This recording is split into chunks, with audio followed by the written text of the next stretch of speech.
Bonsoir à tout le monde. Nous bénissons le Seigneur pour ces moments de prière et de partage. Nous allons rapidement prendre nos Bibles dans Actes des Apôtres, deuxième chapitre, à partir du verset 42.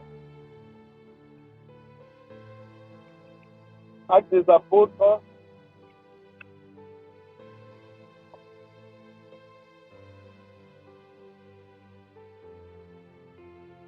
chapitre 2, verset 42. Je vais lire quelques versets avant le verset 42.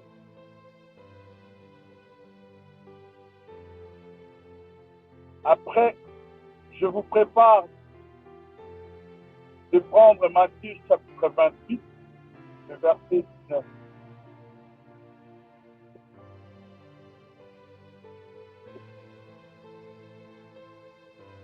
La Bible dit: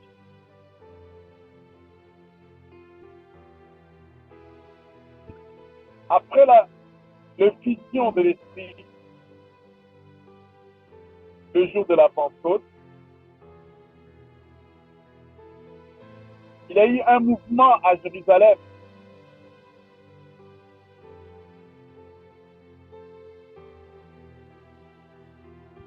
Les gens se sont posés des questions par rapport à ce qui venait de se passer.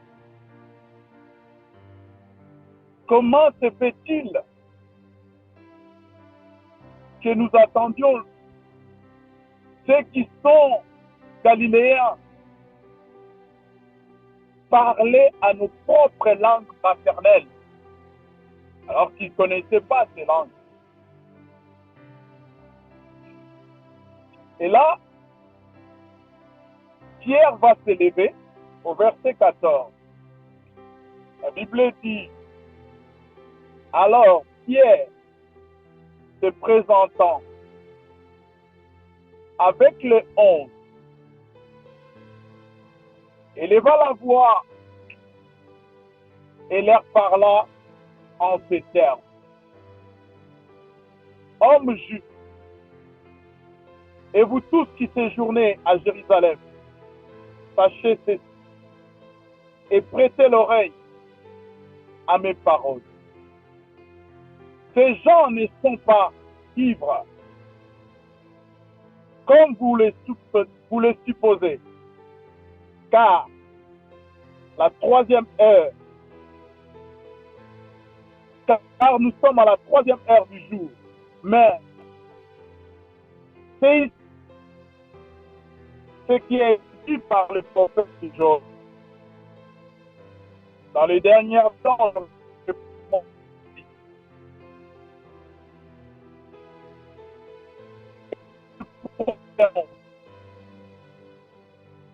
je ferai paraître le prodige en haut dans les ciels et le miracle en bas sur la terre, du sang, du feu et une vapeur de fumée.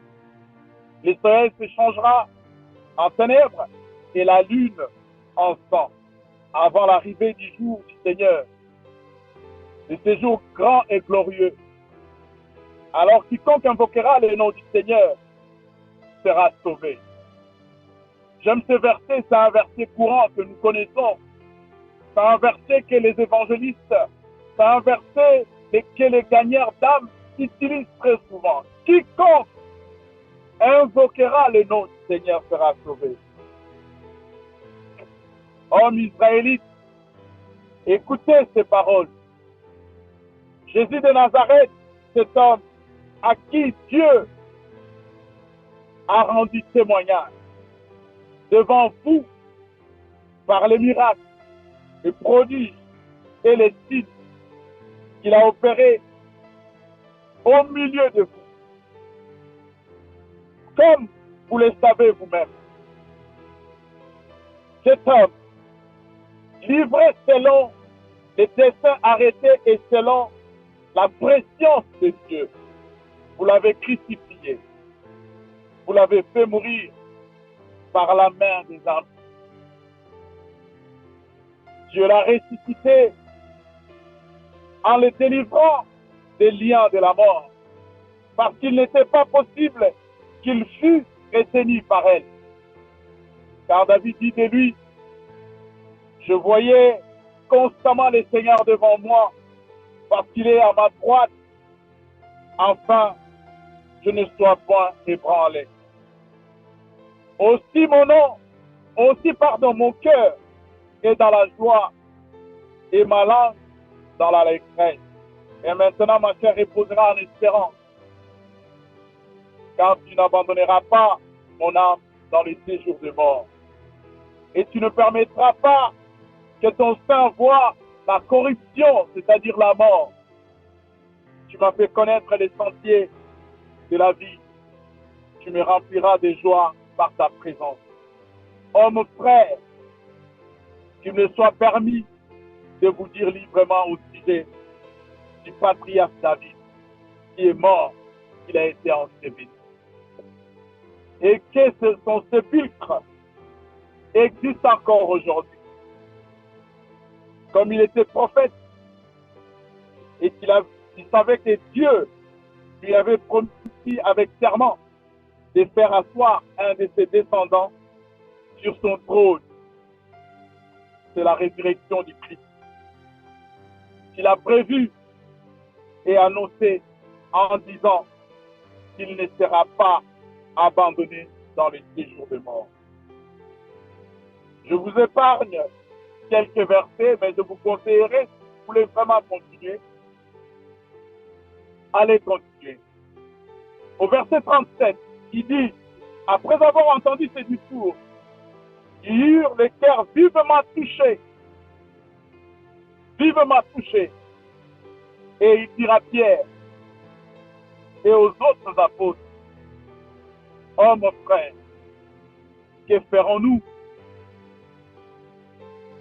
Pierre leur dit, repentez-vous,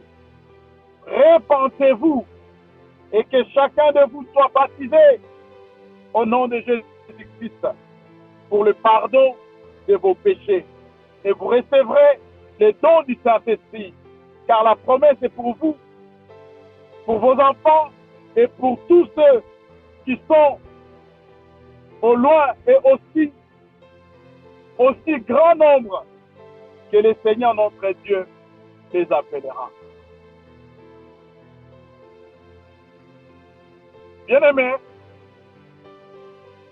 je passe au verset 42.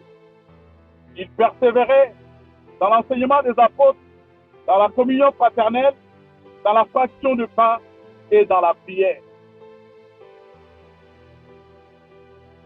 J'ai lu toutes ces écritures, bien-aimés, pour nous amener au verset 42. Parce que je suis en train de parler sur les fondamentaux de l'évangile. Nous sommes face à une situation, à une promesse qui vient de s'accomplir. Mais j'aimerais, avant d'aller encore loin, j'aimerais que nous puissions prendre Matthieu 28. Restez toujours dans Acte 2, 42, mais prenons Matthieu 28. Matthieu 28, le verset 19. Je vais lire la parole de Dieu.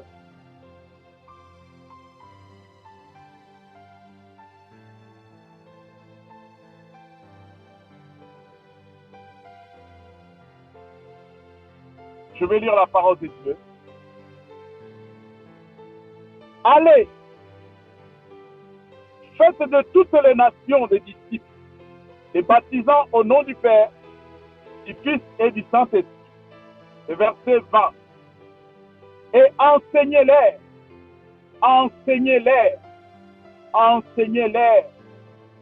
tout ce que je vous ai prescrit.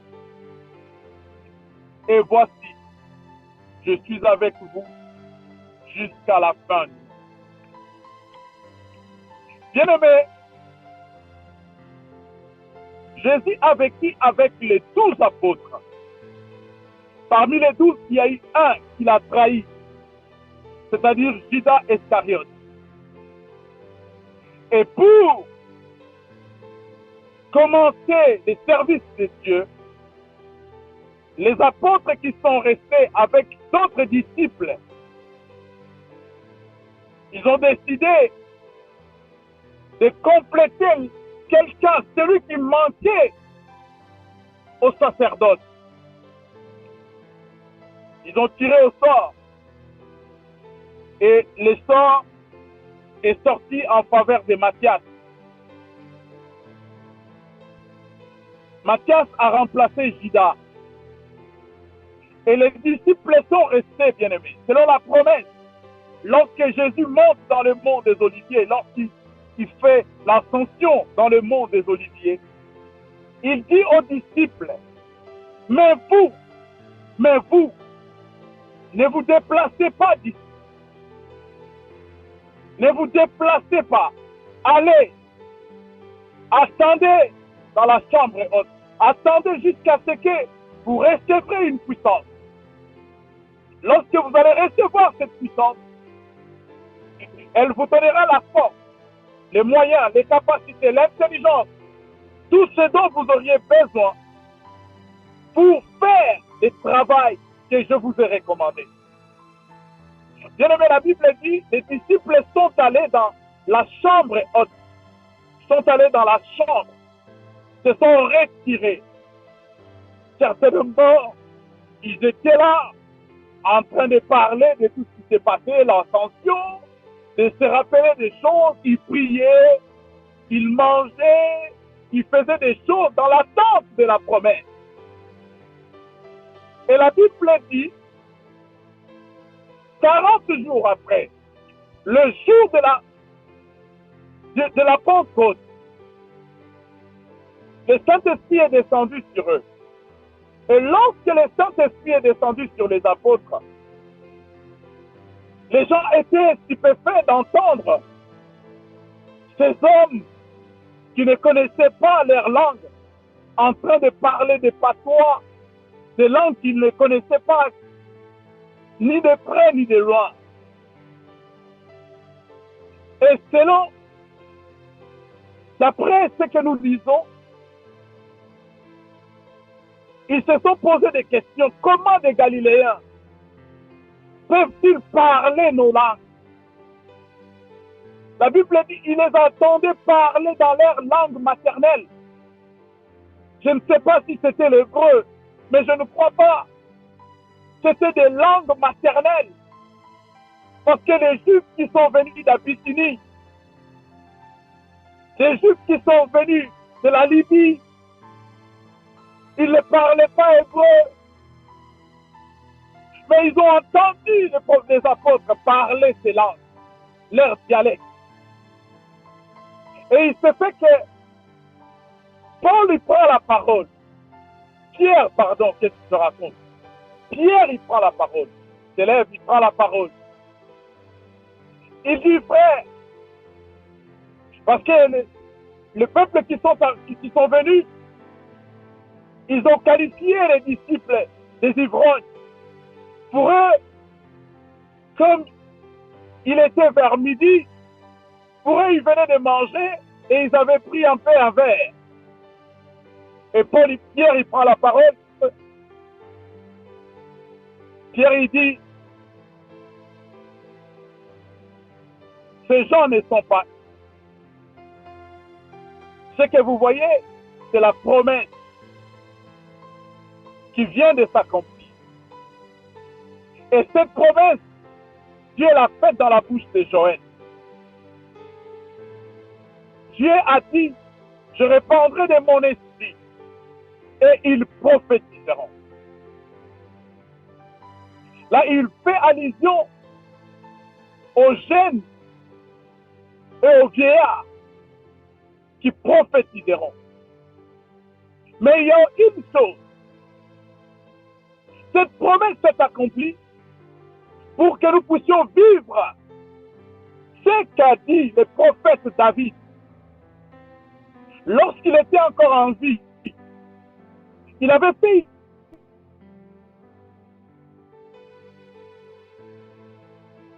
et Dieu lui avait ses descendants permanents sur le trône. Cela a un sens prophétique. Mais ce soir, je ne suis pas en train de parler, je ne veux pas parler de la descendance de David sur ce que Pierre dit. Mais je voudrais tout simplement nous amener, d'après ce que je suis en train de nous dire, par rapport aux enseignements fondamentaux de l'Évangile. Pierre, il va dire ce que Jésus leur a dit dans Matthieu 28. Dans Matthieu 28, Jésus leur dit d'aller tout simplement faire des disciples. Et ces disciples, ils ne devraient pas leur donner n'importe quoi comme nourriture. Il dit à ces disciples, vous devriez les enseigner. Et ces enseignements ne viendront pas des hommes. Ces enseignements ne seront pas le fruit de l'intelligence humaine. Vous allez enseigner tout ce que je vous ai prescrit. Et vous les enseignerez d'observer cela. Et lorsque Pierre prend la parole, Pierre ne va pas prêcher David, il ne va pas prêcher Moïse, il ne va pas prêcher Joël, il va faire allusion à ce que Dieu avait dit par la bouche des prophètes. Et il va maintenant entrer dans le vif du sujet. Il va dire aux Juifs qui sont venus ces jours-là à Jérusalem, il va dire, ce que vous voyez, c'est la promesse qui vient de s'accomplir. C'est Jésus que vous avez livré sciemment pour qu'il soit crucifié. Il a été crucifié, mort, enseveli, ressuscité le troisième jour. Et c'est lui qui fait ces choses. La Bible dit, quand il est descendu dans le séjour des morts, il est remonté et il a fait des dons aux hommes. Et des dons qu'il a fait aux hommes, il a donné le don de parler en langue, selon la promesse qu'il a faite aux disciples. Et lorsque Pierre, il va prêcher cet évangile simple, limpide et direct, ce n'est pas un évangile qui vient pour condamner qui que ce soit. Ce n'est pas un évangile qui vient pour dénigrer les gens.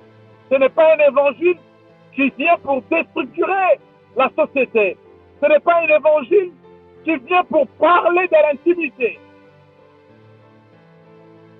Il parle de Jésus-Christ, mort et ressuscité. C'est lui.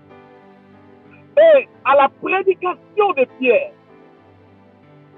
la foule s'est dit, maintenant, que ferions-nous? Que ferions-nous? Et là, Pierre leur dit, répentez-vous. Répentez-vous, enfin, en vue d'obtenir le pardon de vos péchés. Et c'est alors que vous serez baptisés au nom du Père et du Saint-Esprit. Chers bien-aimés, aujourd'hui, lorsque nous allons sur Internet, nous allons dans nos églises, que ce soit en présentiel ou comme nous le faisons en ligne. Bien-aimés, nous écoutons des choses qui n'ont rien à voir avec l'Évangile, qui n'ont rien à voir avec tout ce que je vous ai prescrit. Lorsque nous lisons l'Évangile de Jésus, lorsque nous lisons les messages de Jésus, lorsque nous lisons tout ce que Jésus a dit comme enseignement à ses disciples, bien-aimés, allez voir aujourd'hui l'écart, les contrastes qui existent entre les enseignements de Jésus et ce que nous entendons aujourd'hui, bien-aimés. Ce que nous entendons aujourd'hui, bien-aimés. La parole de Dieu a perdu tout son sens. Ses disciples, ses apôtres, après qu'ils ont vécu 3 ans avec Jésus, ils ne se sont pas écartés de l'évangile. Ils n'ont pas cherché à faire des choses pour épater, pour miser la galerie. Ils n'ont pas fait les choses. Ils n'ont pas cherché à épater les gens. Ils n'ont pas cherché à s'enrichir. Ils n'ont pas cherché à avoir une notoriété. Dans la simplicité, dans l'obéissance, avec leur faiblesse, c'est péager. C'est péager, c'est pécheurs. Ces gens modestes, ils ont prêché l'évangile avec modestie. Ils ont recopié que ce que le maître leur avait dit. Et dans les derniers versets du chapitre 2, la Bible dit, ce n'est pas des gagneurs d'âme, ce n'est pas les évangélistes, ce n'est pas les apôtres, non plus les prophètes, même pas les pasteurs, mais le Saint-Esprit ajouté à l'Église, non les membres de l'Église. Le Saint-Esprit n'ajoutait pas les adeptes. Le Saint-Esprit n'ajoutait pas les moutons. Le Saint-Esprit n'ajoutait pas les fanatiques. Le Saint-Esprit ajoutait à l'Église les gens convertis, ceux qui avaient changé de vie, ceux qui avaient changé de direction, ceux qui avaient compris que la direction qu'ils prenaient était en danger, parce que le Saint-Esprit leur avait convaincus. Et la Bible dit, il les ajouta à l'Église chaque jour. Chaque jour. Chère famille, chère Nanette, chère Sandra, frère Satel, frère Léon, frère Jacques, frère Génère, et toi qui m'entends, toi qui m'écoutes, si tu es un enfant de Dieu, nous avons un seul devoir, une seule obligation, c'est d'obéir et de faire ce que le Seigneur nous a prescrit. Ce que le Seigneur ne nous a pas prescrit, nous ne devrions pas le prescrire aux autres.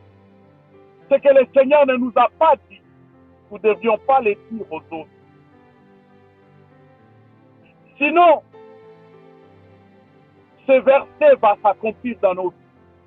On rajoutera à celui qui aura rajouté et on retranchera à celui qui aura retranché. Chers bien-aimés, le problème aujourd'hui, nous ne sommes plus dans les enseignements des apôtres. Nous ne sommes plus dans le modèle de l'Église primitive. D'ailleurs, nous n'avons plus de modèle, nous avons perdu les repères. Nous faisons tout parce qu'un tel a fait. Nous faisons tout parce que j'ai entendu. Nous disions tout parce que j'ai entendu. Mais toi-même, personnellement, lorsque tu es venu au Seigneur, quel est le message qui t'a amené au Seigneur? As-tu compris que ce que tu es en train de vivre, le message que tu es en train de transporter, le message que tu as en toi, c'est pour transmettre aux autres, non pas ce que tu es. Ce que tu es, peut-être que les autres ne sont pas. Ce que tu es, peut-être que les autres n'arriveront pas. Mais ce que tu as, les bagages, les fardeaux, la recommandation, la mission, à l'effet de toutes les nations, les disciples. Nous réclamons, nous revendiquons ce titre de chrétien. Nous revendiquons cette dénomination. À toi, tu es de quelle confession? Ah, moi, je suis chrétien. Moi, je suis évangéliste. Moi, je suis pentecôtiste. Moi, je suis adventiste. Moi, je suis. Mais dans tout ça, nous n'avons pas le message. Nous n'avons pas les prescriptions du Seigneur. Et nous nous efforçons de dire ce que nous avons entendu, de dire ce que les autres disent. Des fois, sans même vérifier si cela est vrai. Nous le disons parce que c'est un grand pasteur, quand même. C'est un grand homme de Dieu qui a dit. Oui, bien-aimé, on peut être un grand homme de Dieu, mais sans avoir l'appel de Dieu. On peut être un grand homme de l'Église, avec une grande Église, ou avec une petite Église, voire avec même pas d'Église. Mais parler, prophétiser des fois, sans avoir la vocation et l'appel. Je disais à quelqu'un, à un jeune frère qui m'a appelé pour me poser des questions par rapport à Paul. Il me dit, mais Paul était comment? Paul était, explique-moi un peu, Paul et Gamaliel et tout. Lorsque je commençais à expliquer à ses frères la vie de Paul et qu'est-ce qu'il a été faire à l'école de Gamaliel, j'ai dit à cet homme, j'ai dit, l'école de Gamaliel n'a pas fait de Paul ce que nous lisons aujourd'hui de Paul. L'école de Gamaliel n'a pas créé un Paul que nous avons aujourd'hui comme modèle, comme pionnier de l'évangile. L'école de Gamaliel a donné à Paul, il a donné à Paul les enseignements religieux. Paul, il était fougueux. Paul, il était zélé. Il était assidu aux enseignements de Gamaliel. Mais c'est la même chose que nous voyons aujourd'hui, bien-aimés. Allez dans nos églises. Les gens ne se posent pas la question. Moi, je suis pasteur, même si je commets une bêtise.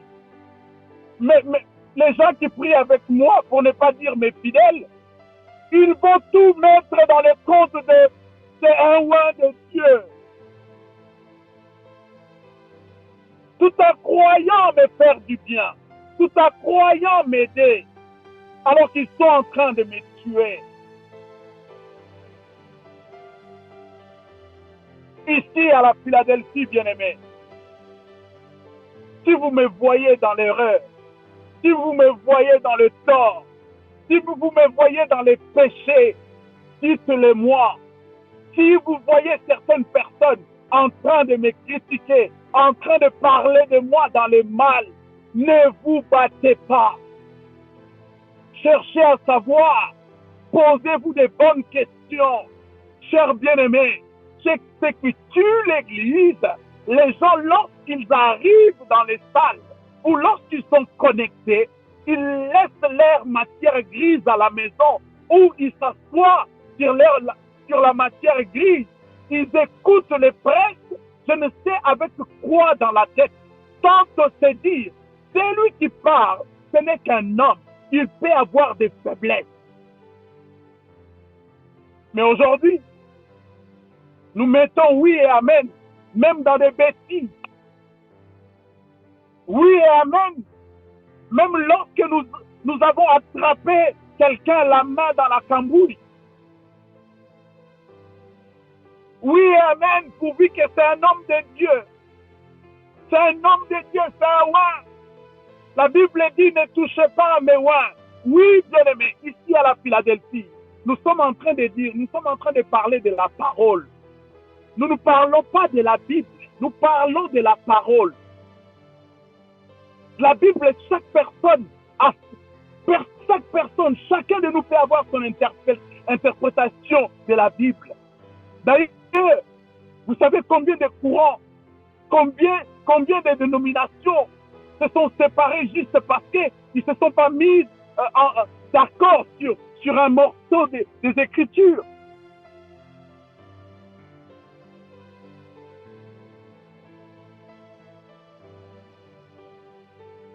La parole est la parole, je disais, la parole, je disais, excusez-moi,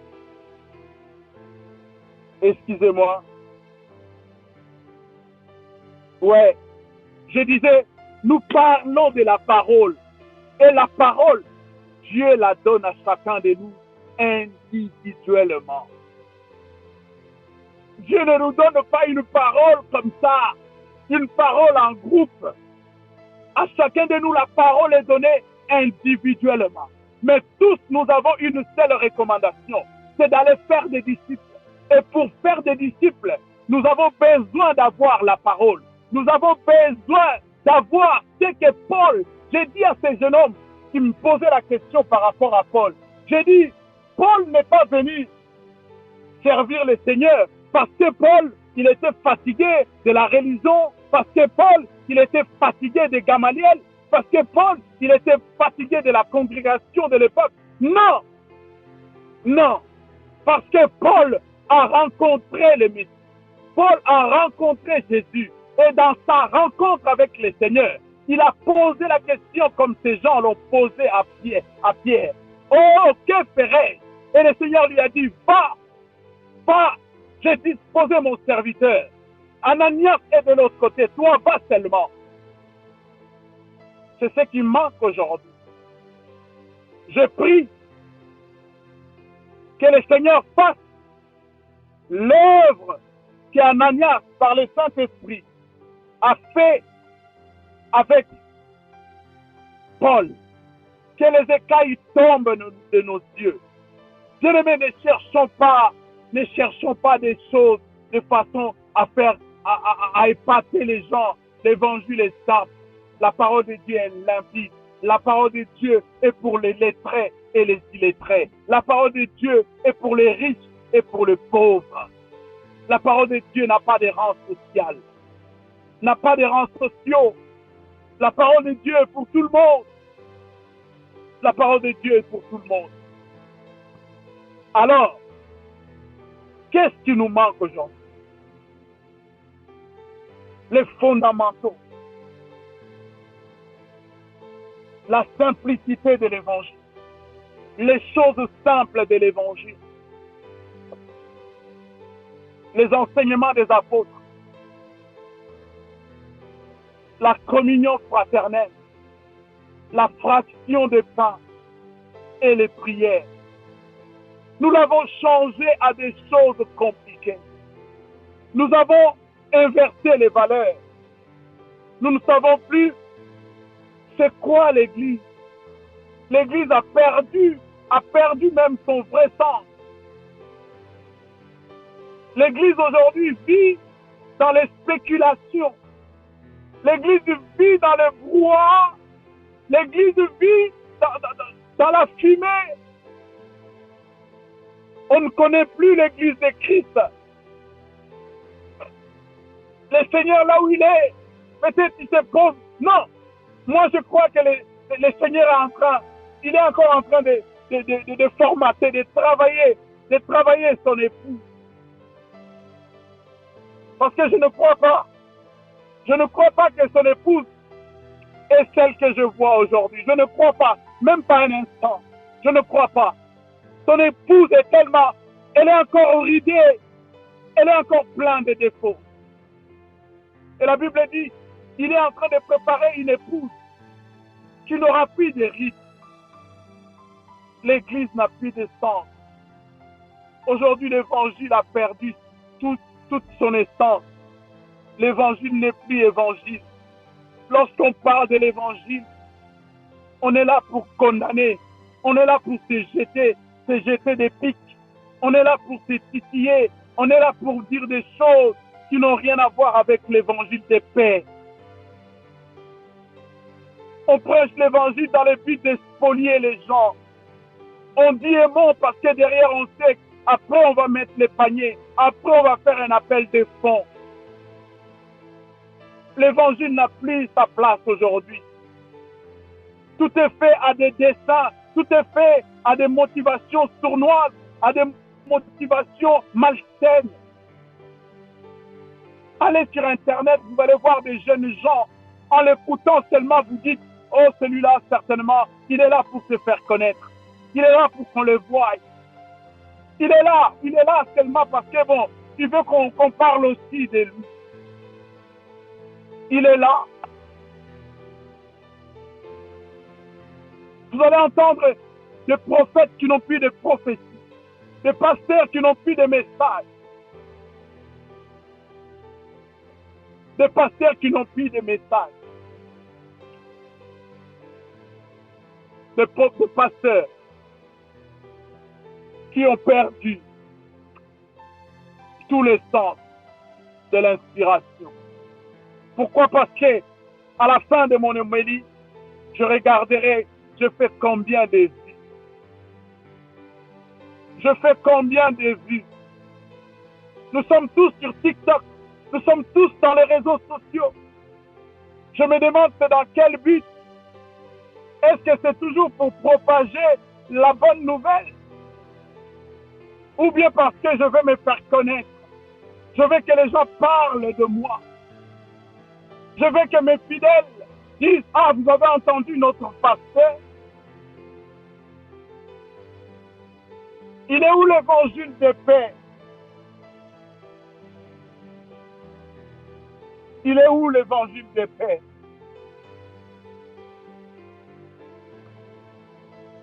Il est où? À la fin de chaque message, les gens ne se posent plus de questions. Pasteur, que ferions-nous? Que ferions-nous? Il y a des prédications qui finissent par des rigolades. Il y a des prédications qui finissent, c'est comme si on était dans un théâtre. Et comme nous avons l'habitude, le nom de Jésus vient comme une cerise sur les gâteaux. Au nom de Jésus, Amen.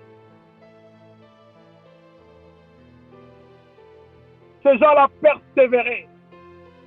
Persévéraient.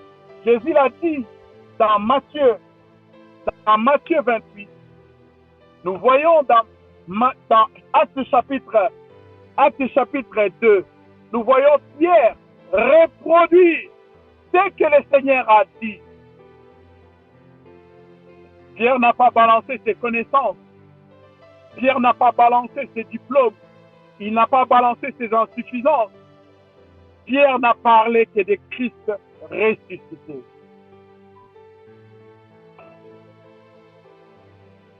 Pierre n'a parlé que de Christ ressuscité.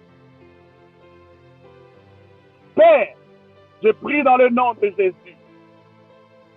Nous voulons persévérer dans les enseignements des apôtres. Et les enseignements des apôtres, c'est ce que tu nous recommandes dans ta parole. Voilà pourquoi, Seigneur, je recommande quiconque. Je recommande, Seigneur, ce peuple de la Philadelphie entre tes mains.